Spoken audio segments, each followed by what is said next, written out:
stick with a time period of days generally, and then what you have is a transition from one to the other that determines how many people switch over. Now that is a process for given the numbers that you've got. I what do you think was the best kind of approach to that? And Melissa, what do you think on? Because I guess you're going to end up having to help a lot if we take. I saw that she has like first month 30 days and then 90 days. Yeah. If she has to model for a year, I would use the 90 days approximates for the rest of the year. Yeah, I think yeah. So that's doable. That problem is solvable with a Markov model, but you'll want to get that. We need to get those kind of tables into the thing. We need to get those tables as they stand, and then they become. I guess for each effectively, what we end up with is for each domain a Markov model for distribution transition.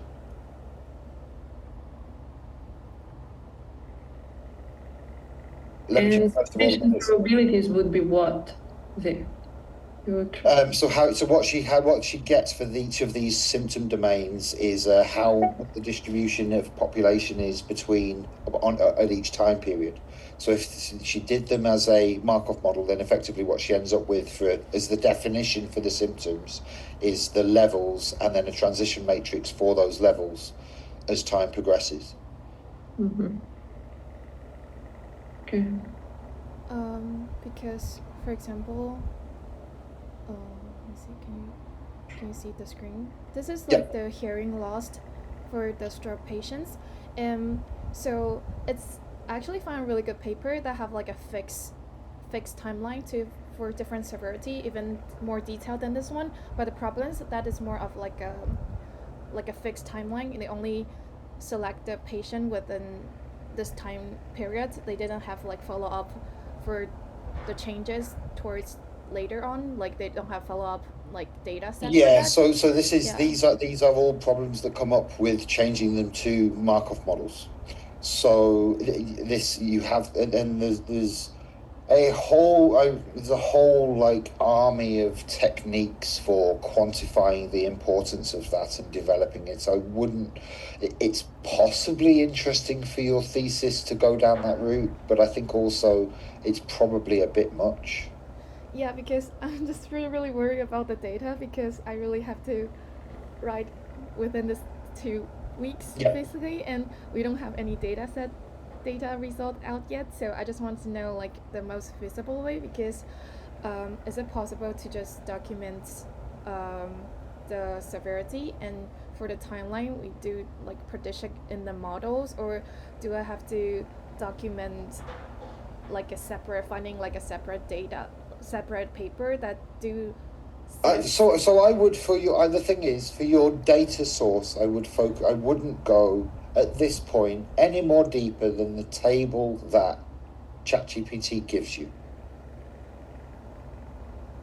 I mean, break them up like this and pull the numbers, but really that source with this is the table, and this paper was the source for that table, I think is a fine approach to take from this.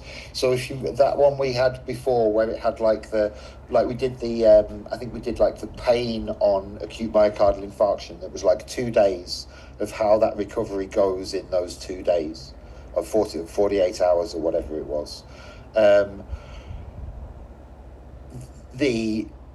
What you do when you define a Markov transition table, what that does is that definition of that transition table gives you those percentages over time based on the transitions. So you can have effectively what you end up with on each of those is then your kind of like original source table from ChatGPT, your transition table, and from that gives you your severity of symptoms over time, which is what you then drop into this Huey function to get the utility. There is, however, what I would suggest, my suggestion given the time at the moment, is probably just do a start and finish. You mean like, for example, like starting was like this one, like the baseline, and then Yeah, another exactly. So that what timeline for- happened, what you are at the beginning, and then after a time period, what do you end up with? That's excellent idea. That we actually applied for this smoking project, Mark. Yeah. It's a nice, clean. It has its issues, but it's a nice, clean, easy way, and most of the time the issues don't matter. And it's conservative approach, but it makes sense. Yes, you don't have to model anything. You just have data. Yeah. That's great. So just do a start and end, and when the end ends. I think that's the question also I want to ask is like some of the paper they didn't really say is like exact number. They only say like how much of the patient was like recovering. which is always going to be an issue, and this is why this start and end, your transition matrix. What happens with that start and end is your transition matrix is just then one cycle. It is just what you start with, what you end up with, and your transition just takes you through those. And that's also that can also do a good job of filling in between, because you can rescale. I think you can rescale with that kind of. That's how we were doing it, where we did like 365 days to, we did like a year to a day one. We did that with that. What can you remember the name of that thing, Melissa? For workspace. Well, we rescaled like 3 months into 1 day, or I think it was like we rescaled a 3-month transition to a 1 day transition using some. You convert to a rate and then rate back to a probability. But there was a name for it. Can you remember what it was? Do you mean eigendecomposition? Yes, that's the one. Yeah. Eigenvalues decomposition. Yeah. That just write, Sabrina. Just write that down. Eigenvalues decomposition. Please, Milica, write in Discord the name of the. So for the number that I was collecting, I just want to make sure like the number is actually valid, that it can be used. So wait, I'm a bit confused. So do I just, if that's the information I got from the paper, do I just use it and try to get Exactly. it? Yeah, exactly. And I say for the numbers that you want the numbers to use will just be what it is the day of the event and what it stops changing at. So wait, let me share the. Sorry.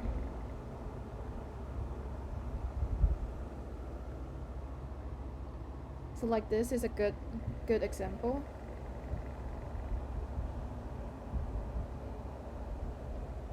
Like there's like a baseline, and then for different severity, like, and then match to the HUI level that I predicted, and then after 30 days or 90 days, or like some was like 3 months. Does it matter if like the timeline it's different? Well, this is what I was saying. Do them as what it starts at, what it stops changing at, and how long it took to stop changing. So if that's like the 3 months where you've got the thing, that's after 3 months. The other one is like 90 days, which is also 3 months.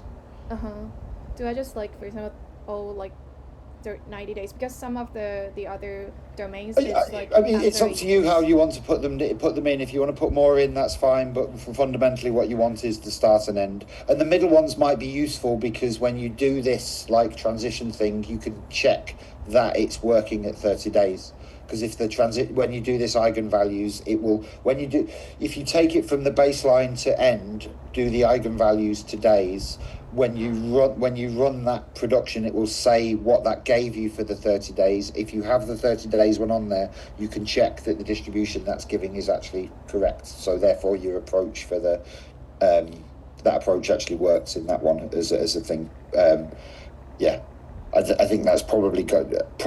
That's definitely going a long way into it. But when you do, you'll see. And when you have a look at this eigenvalues decomposition thing, it's basically really fancy math words for what is effectively ask R to give you some calculations. It's not. It just reformats the matrix into the numbers for you. But what you need is what you need to build it is baseline and final value. Intermediate values of that you can use to check that you are actually getting the same intermediate values as we're recording. I've seen it not do that sometimes, but usually that ended up being something not being done right. But beginning, end, and then decompose that into days, you'll be fine. So for this one, is it? I have a question because, like, for example, I can find like a good baseline like distributions, like for equivalence, but like this paper probably won't state the time changes throughout. But maybe there's another paper saying like for example, the mild of hearing loss, it doesn't change much over time. Is it valid? Yeah, exactly. So that if it this? doesn't change much over time, you don't transition to any of the other ones. You land there and stay there. Okay, so my question is more like, is it okay for me to use like baseline for one paper reference and like the time difference I like referencing other papers? For example, this paper saying like mild part won't changes, but in another paper saying like the accurate like this. Okay, so let me just quickly jump in with some general advice on this of where you're coming from. It's okay if you believe you can explain it and be happy with it. So for that, I don't see any reason why not. However, it would potentially depend on the paper. So this is like this patient heterogeneity, for example. If it's two different patient populations, maybe not. Yeah, I think the patient population mostly was different, but yeah. But again, what you're looking for on this is to get everything in there. You know, the first place that you're getting on this is to prove that this can be done, that we can take this approach, so that we can take this approach to understand all the things that are involved in actually doing it. That's where your thesis sits, to kind of get through all of those things. Did it work? Did it not work or not? Is it okay? You'll find out if that's the cause of some kind of mistake when you start looking at does it match the utilities. If it matches the utilities, then of course it was okay. If that's the cause of it, the utilities not matching, then maybe you need to come back, but you won't need to go back. You'll just need to say this is the probable cause for it, it's a limitation, bang, move on. I understand like we need like a baseline and like an end date, but I think just like it's sometimes really hard to find the end date because it doesn't really say the end date. So like a lot of like that. Well, this is the thing with those, you don't, even within that, you don't necessarily need the kind of like final, because this is one of the things with having it as like a daily transition. You can run that model for as long as you want. You just keep cycling it over days. So when you have this beginning and end and build the transition model, that will model you until the end of time. You just keep running it on cycle after cycle. What it will do is start you at the baseline and end you at the 3 months, but you can then go to what would be the distribution in 6 months when you build that transition matrix. Is the transition measure already in the National Health Model? Let me because this is Markov model, so I know you're kind of flying blind on this one. How much time? We've only got 10 minutes. Do we have a quick explanation somewhere of Markov models, Tanya? Can I do a 5-minute Markov model? Not sure where we have it. Because it's probably easier me doing a 5-minute Markov model than leaving her to try and find it a good example of it somewhere else. I should have. Actually, 1 second. Let me see if this works. We have Model Builder. It should be online.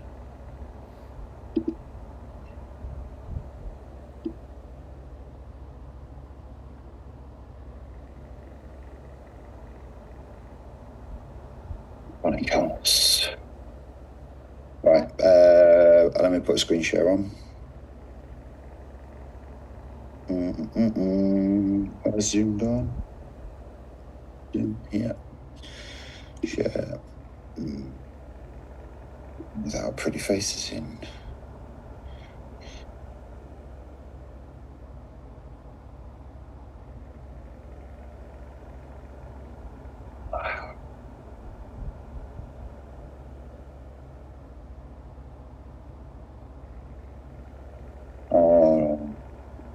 still running on the old.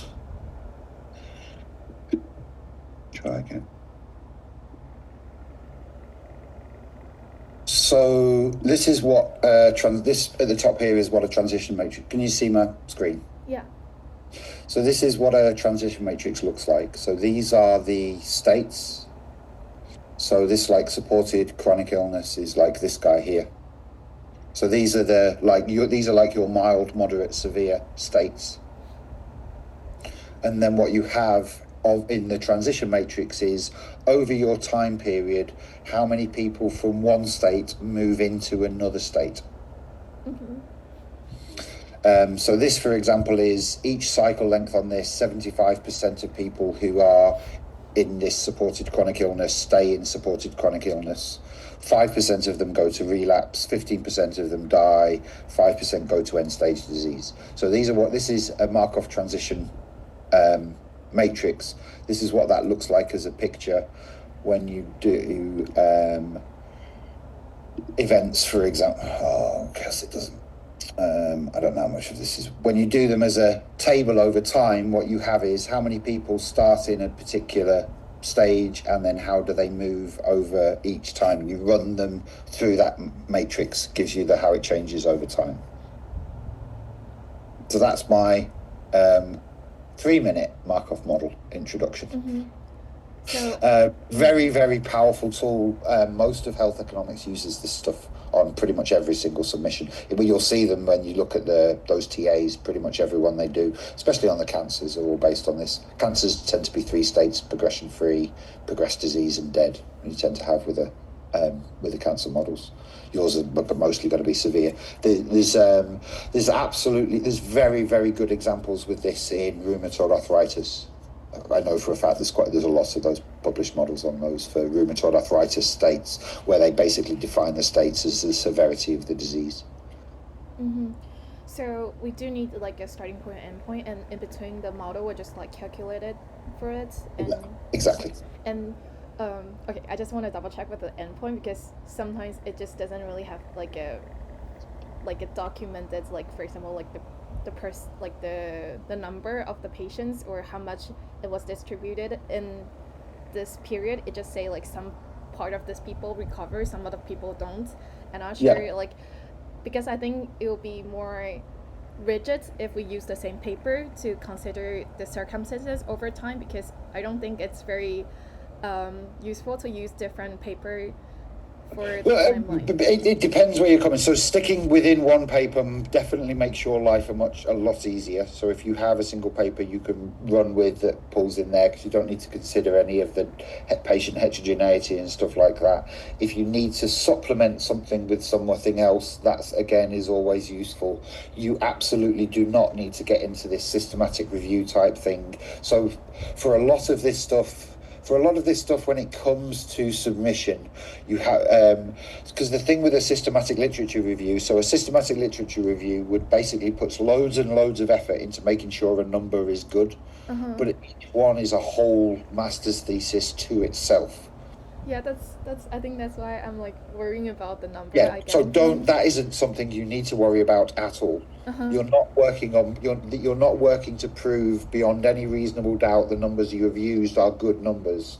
You are using the best available evidence you could find in the time to make a good estimate of the values. Okay, got it. So even like the baseline and the time changes, prevalence, I use different paper to support it. As long as it kind of makes sense, then it's okay, because for now we're just trying to make like a proto test. Yeah, well, again, prototype, absolutely. But again, it's what your objectives are here is to show how it can be done because at the moment you can't really combine. If you have a stroke utility and a myocardial infarction utility, that tells you absolutely nothing about someone who's just had a myocardial infarction 3 days ago and has now just had a stroke in hospital. So this combination side, and I think so this is what we're looking at generating with this, is this combination of the morbidities. Can we do it? I think this approach that we're taking really kind of solves that problem So what you're now doing from this is from the best available evidence, how well does this work? What does this actually look like? What are the tools? Because the thing is, we know a lot of the answers to this question, but you don't, and people who read your thesis definitely won't. So what you're showing is these are the approaches you take, these are the tools you use to do that, these are what the numbers come from this position, and kick off a whole new process in terms of really heavily refining this. Is kind of the start of a life's work for everyone who wants it. So I don't fear, just get down, get it done, get it written. The most important thing is get it written, get it referenced, make sure your thesis and description do a good job of describing what you've done.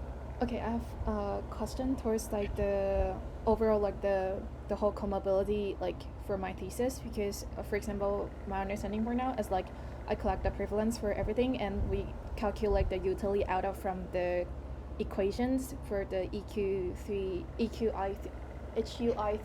You have given EQ5D what your calculate is against the HUI3 values. Pardon?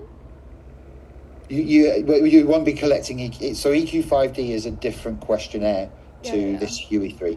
I think one of the questions I have for the prevalence is like the mapping value. It's like for the severity they use different questionnaire. I don't think it matters because we need it's like the percentage for the for different severity prevalence, right? So yeah, exactly. So we just calculate we collect the different severity for prevalence severity, and then we use the number from it mapping to the level, and we use the level, put it into the equations from the HUI3 and calculate the utility value. Exactly. And the whole calculation will be done from the national health models. Is that correct?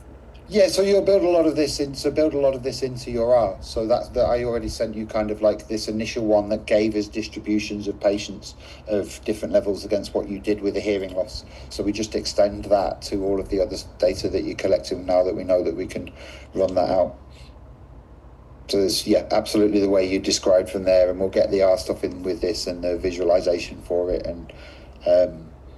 And for the analysis, we can't just use the stroke itself. We definitely need at least 2 disease to try. So the thing with doing it with the 2 disease, the reason I say there's stroke and myocardial infarction is we there's no unknowns kind of hiding in there, which for things like vision loss and hearing loss you may run into, for example. But the reason to stick with myocardial infarction and stroke is particularly is from the other work that Rafif is doing on validating stroke, and also myocardial infarction being such a prevalent disease that you have kind of so many people in that presence. So to be able to say this is how you can what the big part of what you were looking at is this more multi-morbidity. So this when you have a myocardial infarction and then you have a stroke is kind of being able to merge those 2 utilities together is one of the things you want to look at. So definitely I think myocardial infarction and stroke are the 2 ones to do. One of the things I was slightly concerned at when I looked at the myocardial infarction, for example, is it was only 48 hours. Yeah, it doesn't. So it's not actually your myocardial infarction itself is unlikely to interact with stroke. Yeah, because now I'm a little worried about the timing for data generation. So I was wondering, is it possible to just use like focusing on stroke, or we definitely need to use stroke? You definitely need more than one morbidity. Because the problem is stroke is just one disease. You need to compare. So we definitely need a distribution for another disease, right? For like the whole thing I have done for stroke, I have done for another disease, right? Yeah, that's definitely. And for this another disease, should I just focusing on, is there like a disease I should like to find, or? Well, maybe one of the interesting ones to do, and again, bounce this off Tanya a minute. So what do you think about angina? No, I think myocardial infarction is... The problem with the myocardial infarction is with the numbers we were getting for that are only 48 hours. Or hypertension. because I was analyzing, for example, FCEs in UK, and I see that the primary cause of FCEs in UK is hypertension. The problem with hypertension, though, what does that actually have in terms of symptoms? Headaches and It's like headache and the rest. Whereas I think angina, but for Sonia, the thing with angina is it's a consequence of myocardial infarction. So the angina is the long-term consequence, which is pain and immobility. So and a lot of stroke, particularly male stroke patients, will probably have angina when they have their stroke.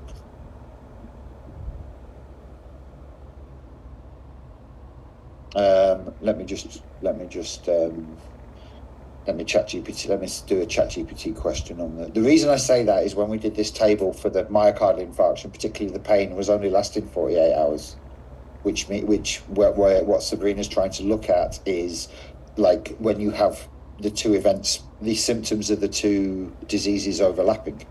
But if we do that for myocardial infarction, it's not something that's really going to overlap. Whereas angina, I have it on this pain severity, AMI age. I did that question already. What is the distribution? So pain distribution from angina. Unlike myocardial, stable angina is a chronic episodal condition. Pain severity at any point in time depends on whether the patient is experiencing an angina episode. So you've got my screen share so you can see this one. You can see what I'm looking at.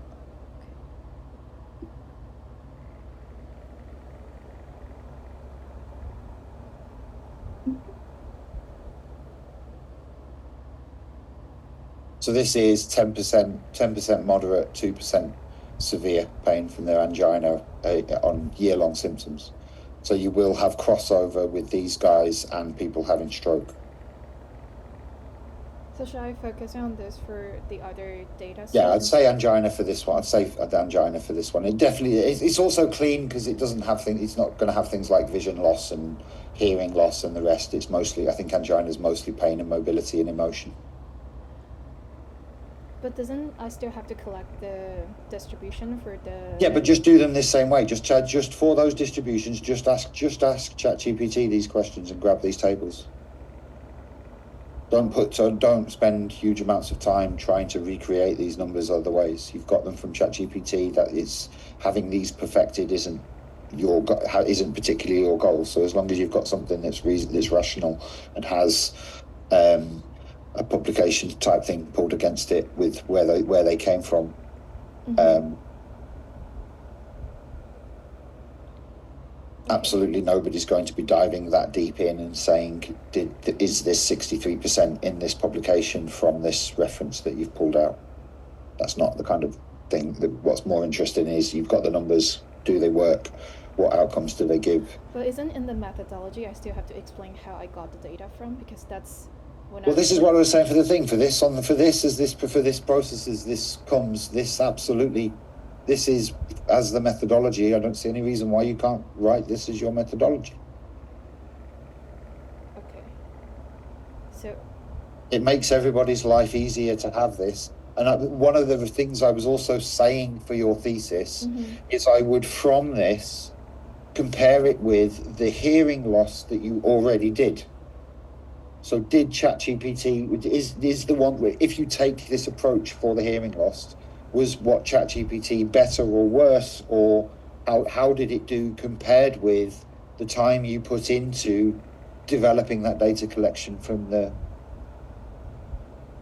But like the data collection I collect for hearing loss, it's just it's not like with like stroke, it's just like simply focusing on the hearing loss problem. It's not like... Yeah, exactly. Yeah. So I think this is what I was saying. This for your thesis. What we're trying to balance here is to give you numbers versus interesting things to talk about, and the things to use. So I think you need to get this number. You need to get these numbers in to actually build the model. Yeah. But the question is, are these any good? Well, if you want to answer that discussion in your questions, well, you did it by hand. How did it compare with doing it by hand the other way around? What was it like in terms of time? Well, it took 3 seconds instead of 3 days. Mm-hmm. I think just You have to focusing. put that value on that kind of stuff. Yeah. Okay.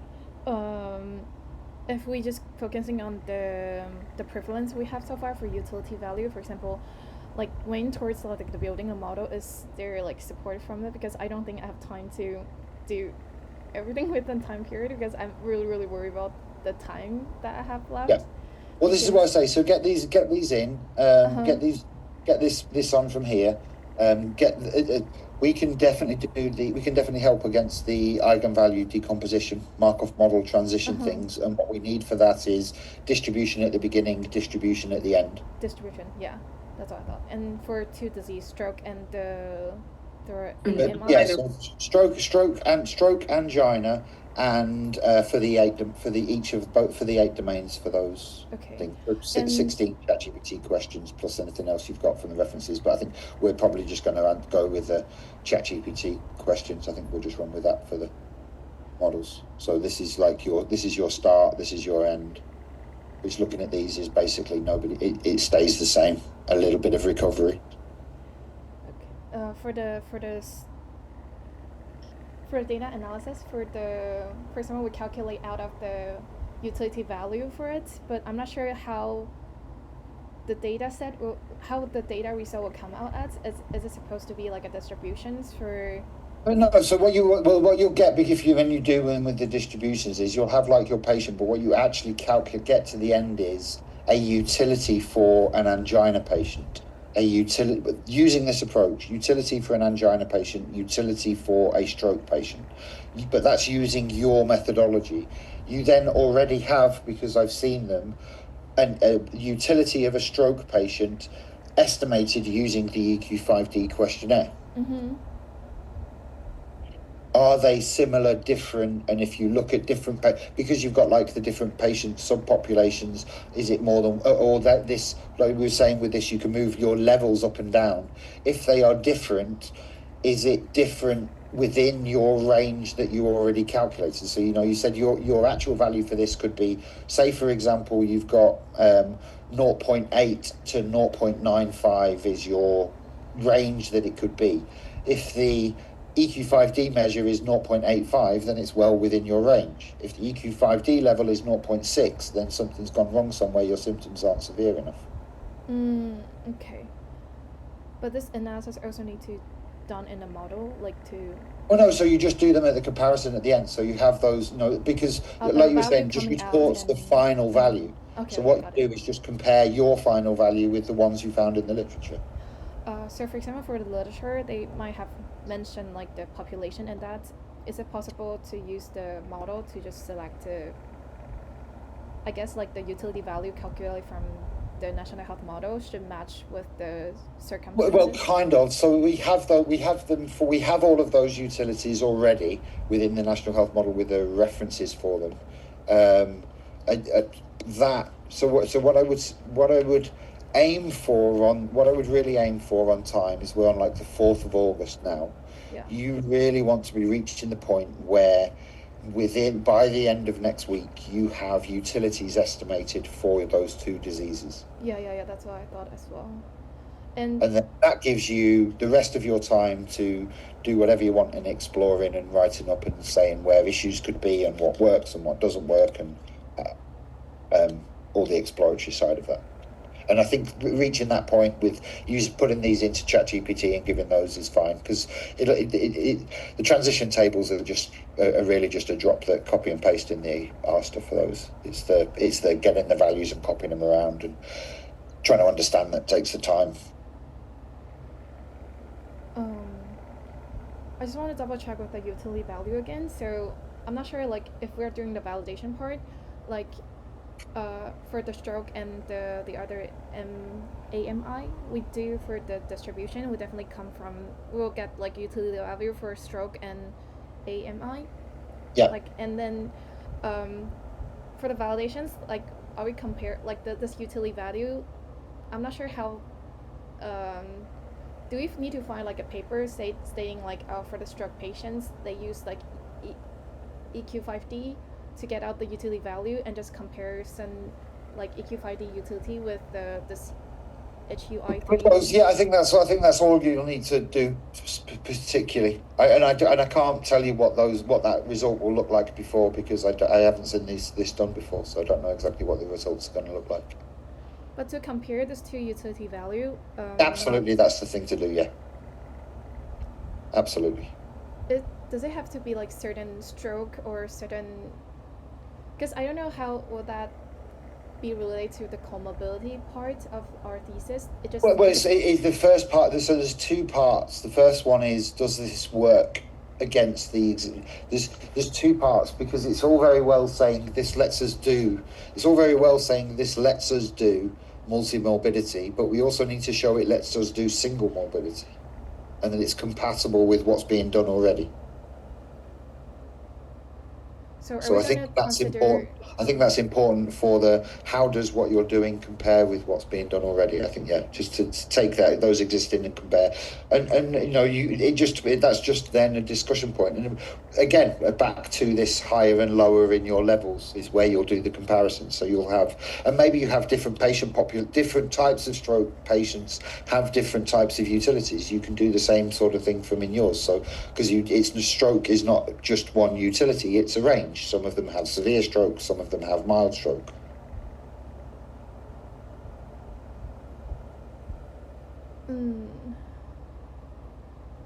So you will have kind of 3 or 4 numbers to compare with those of where they come from that.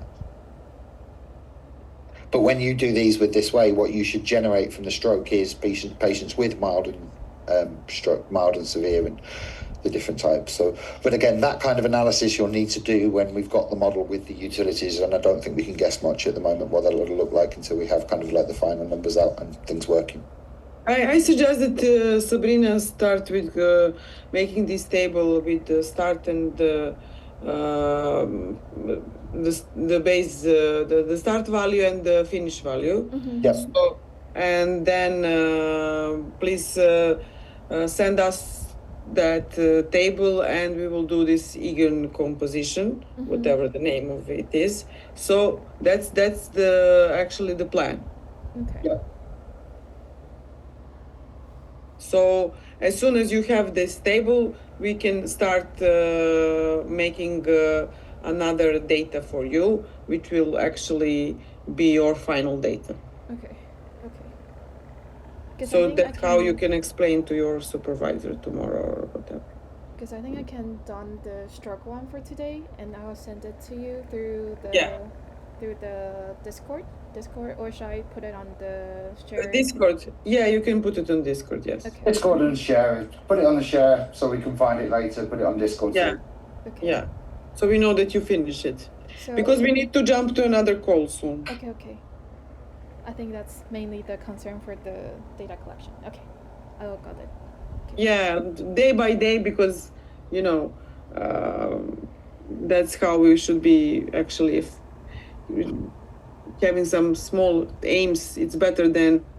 I have a good one of those. Nothing important was built in a day, but everything important was built daily. Yeah, I see that we need to do this daily. So do like that.